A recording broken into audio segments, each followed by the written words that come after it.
Today we're going to talk about hair loss. I am balding on the sides of my head, and I have developed a protocol for myself that I believe is going to help me in about 3 months see some significant improvements in the hair on the sides of my head. I'm going to share my exact protocol, and I'm also going to share the tools and the products that I am using. Pretty simple and straightforward, and I think it can be really, really helpful. If you're new here, my name is Penny. I'm a master esthetician, but I'm also a 20-year hairstylist. And so while I know that you're probably looking at me thinking, you're crazy, you don't have any hair loss, I actually do. I just know how to style my hair. I know the products to put in my hair, and I have hair extensions. So I'm able to very easily conceal where I have diffuse alopecia along with some traction alopecia from having hair extensions.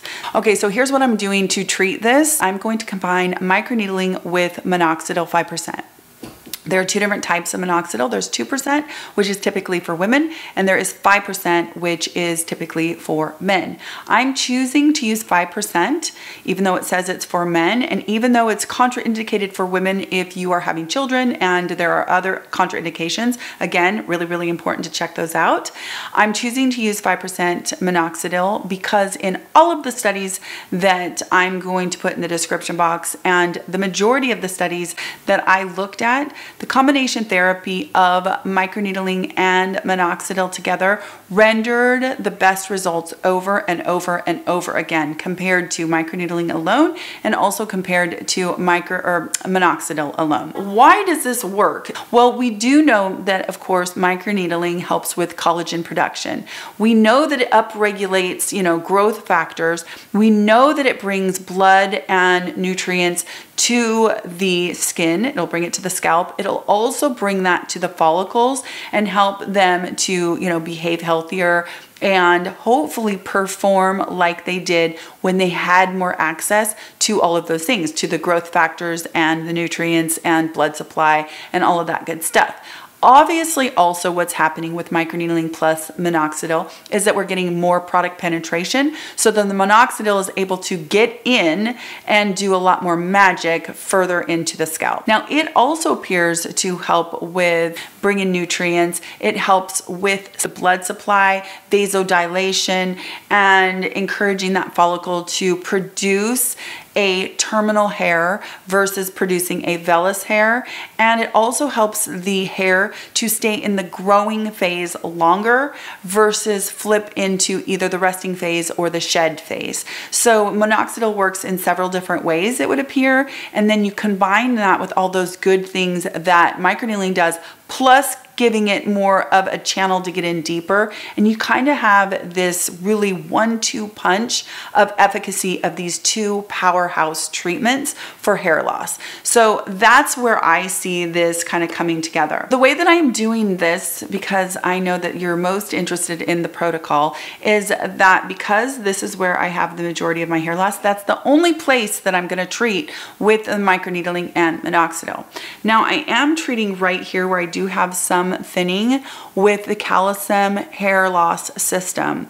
I will do another video on that, and I will definitely report back any findings that I get on that. It is also a microneedling plus product system, and I have a lot of friends who had really, really good results with that. The company sent me one round of it, which is 6 weeks, and I'll definitely let you know my results of that. So I am using this stamper that I bought. The reason that I chose this particular stamper is because of a couple things. Number one, in the past, I've used a derma roller or a pen, and I find that they can get caught up in the hair, and I just think that actually using a stamper is a better solution. What I really, really like about this particular stamper is it's not too expensive. I paid $22 for it. Number two, it actually has on it a dial that I can turn, and I can adjust the needle depth.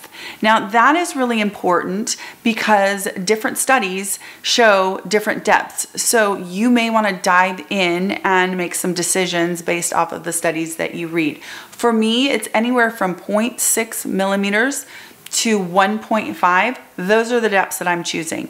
I will tell you that the first 12 weeks, my plan is to be at 1, and that's the depth that I'm going to use. I'm gonna microneedle my scalp once a week for the first 12 weeks. The stamper looks like this. You always want to practice good safety and sanitation, and what that means is before you use it, you wanna use 70% isopropyl alcohol to clean it off. You can use like, you know, just a little swab like this. When the needles aren't out, you can swab it, clean it. And then when the needles are out, I just put 70% isopropyl alcohol and I spray it down, let it dry completely. You can do the denture tablet route that I've done before because the denture tablets will eat up the proteins. Rinse in very, very hot water, spray with isopropyl alcohol, let it dry completely before retracting the needles. That's another method that you can do. If you look at my derma roller short here on YouTube, I showed exactly how I disinfect that. That would definitely work for a stamper as well. You just want to make sure it completely dries before you retract the needles and you put it away. I'm going to wash my hair twice on the night that I am planning to do my microneedling on my scalp. I'm gonna let my hair dry completely that night. I'm gonna start with horizontal partings, and I'm going to use my stamper with, you know, medium pressure so that the needles go completely in, and I'm going to go along the horizontal parting back and forth so that I complete 4 passes. Then I'm going to go down about 1/2 inch, part off, another horizontal parting, and do the same thing. And basically for me, it's a big square the side of my head. So it depends on the part of your hair that you're going to do. If it's the very back of your hair, you may need to get some help in order to complete it. I will say that majority of us, it's somewhere in the front so we can see the area that we need to treat. That's why, in my opinion, this is a pretty straightforward procedure to do at home.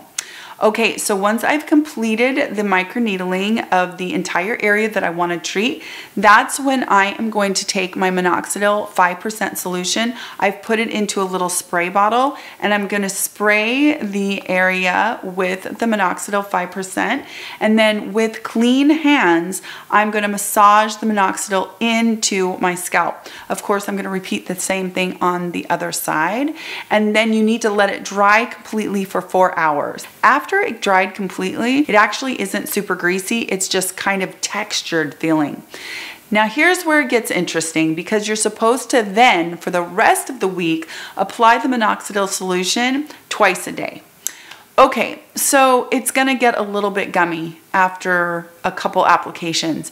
And if you're like me, you're not washing your hair every day, right?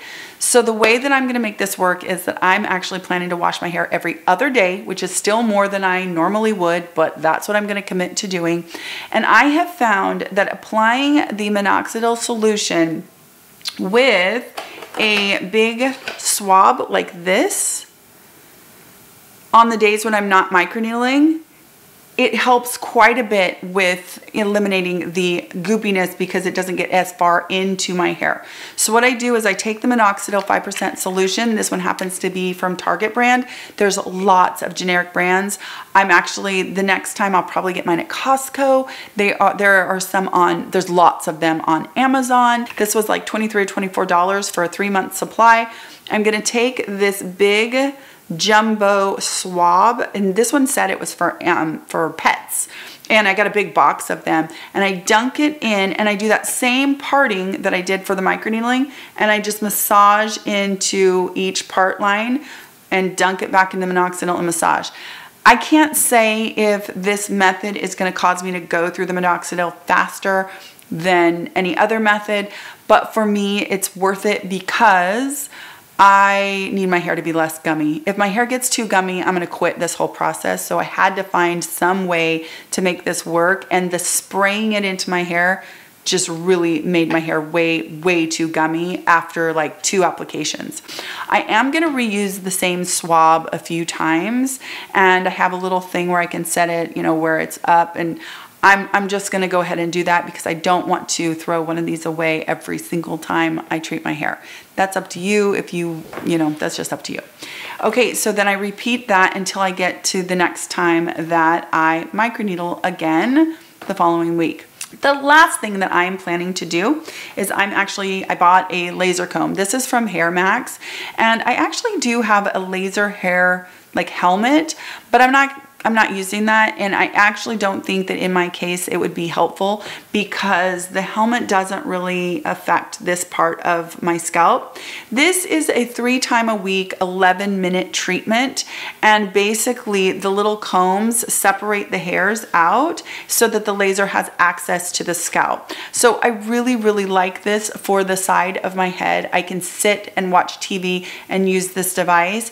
It works by obviously putting that low-level laser therapy out and by combing the hair so that you get to the scalp, but it also works because what you're doing is you actually you work and you pause, and then I'll turn it on and show you guys. It turns on, you put it on your hair, and then you pause, and then it will vibrate and beep at you for you to move. And then you just keep doing that, and it's an 11-minute treatment for your whole head. So my plan is to just sit and watch TV and treat each side of my head for 5.5 minutes and do the full 11 minutes on my areas that are bothering me. It's so easy to do and easy to commit to, doing 3 times a week. So we shall see. I don't think that the laser comb alone would render the results that I'm looking for. I think it's really just me throwing everything at the hair situation. And it's a good augment to the microneedling with minoxidil, which has tons and tons and tons of study and research behind it. And this is just going to be the icing on top, and I'm willing to put the time in. It was $200, and for me, I'm like, hey, if I actually use this 3 times a week and it even helps a little tiny bit, to me that's money well spent. I'm going to share with you some of the studies, and I'm going to link them in the description box. These are so incredibly interesting to me. I hope you will stick around and listen. I'm just going to share a few of them, so I hope you'll nerd out with me. In the first study, they basically took 100 people and they split them into 2 groups. They randomized them. One group of them did microneedling plus minoxidil, and the other group did minoxidil alone. They treated them for 12 weeks, but what's really interesting about this particular study is they even shaved their heads and marked them with tattoos so that they could accurately assess the change after 12 weeks. And basically what happened, the conclusion was derma roller along with minoxidil treated group was statistically superior to minoxidil treated group in promoting hair growth in men with androgenic alopecia for all 3 primary efficacy measures of hair growth. So for all of the things that they were measuring, the microneedling plus minoxidil 5% group was better than the minoxidil group alone. This study is a retrospective study of 18 patients. Now, this one is less people, but it's a longer period of time. This one they looked at over 6 months, and basically it was once again microneedling plus minoxidil 5% versus minoxidil alone. And again, the conclusion was that the combination of the length of 1.5 microneedling and 5% minoxidil in the treatment of androgenic alopecia showed efficacy with high safety and is worthy of clinical application. The standardized scale that they used to assess is a 7-point scale. And again, in this study, the group that did the microneedling with the minoxidil fared better, scored better on that 7-point scale than the minoxidil group alone. Another study that I thought was really, really interesting is just a case study on one single person, but this one is really interesting to me because it is a 70-year-old man who had long-term androgenic alopecia, and basically what they did was they treated half of his head with minoxidil alone and half of his head with microneedling plus minoxidil, and it was a much bigger difference on the side of his head with the microneedling plus the minoxidil. The other thing that I thought was compelling about that is that he had never had any treatment before, he'd never done anything before, and he had long-standing androgenic alopecia, and he still was able to see some results at 70 years old. I know that it's just one guy, and I know that, you know, whatever, but I think that that is really inspiring. And to me, that's one of those things where it's never too late to possibly get some results. But it does appear that the results happen when we combine the microneedling with the Minoxidil 5%. Now, some caveats, and this is super duper important. If you are considering this and you're a woman, I know I'm doing the 5% Minoxidil, which is made for men. I am comfortable with that. I have read all of the contraindications. I know where I am in life as far as, childbearing years and all of that kind of stuff. It is super duper important that you read all of the contraindications, that you determine if this is something that is right for you, that you assess the risk when it comes to Minoxidil 5%. It is definitely something that some people should not be using. Also, I cannot stress enough how important it is to talk to a dermatologist and see if you can figure out the root cause of your hair loss.